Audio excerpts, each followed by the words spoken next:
hanya da kuke inganta na ashari saboda yadda waɗannan ɓarayin mutane 'yan fashi da makami suka tare ta wannan hanyar. To yanzu dai fatar da ake yi ita ce a samu jami'an tsaro su zo domin su bi hanyar su share ita wannan hanyar.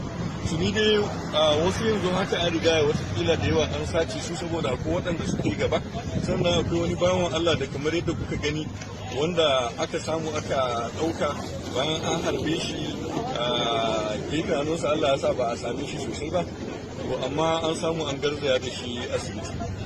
Muna fata irin wannan al'amari gwamnati ko jami'an tsaro za su yi mataki da ya dace, domin kwanakin baya shi babban sufetin 'yan sanda Muhammad Adamu ya ba wa mutane karfin gwiwa su rika bin wannan hanyar.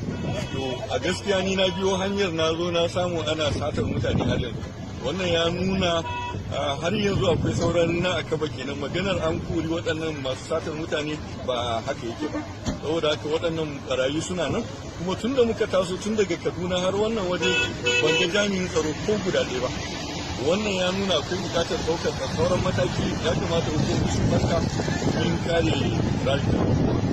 Masu kallon wannan faifai daga nan hanyar Kaduna zuwa Abuja, Nasiru Adamu Elika ke cewa Allah ya kiyaye.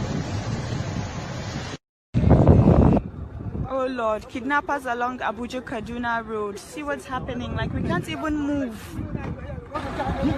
And they even shot someone, this boss down there, like they shot someone there.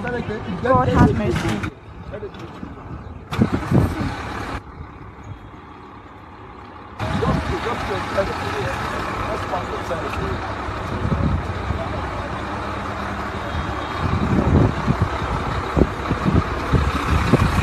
We can't move, we're just here. Where's this place? Akilugu. That's after Doka. Yes. God. Akilugu. I don't even know where this place is. But then, oh my God, see they carry the man. Inazwa ya mutu ne kome. Naga antagashi. Oh, they just carried the guy. They're putting him back. They're putting him back inside the bus, trying to take him where he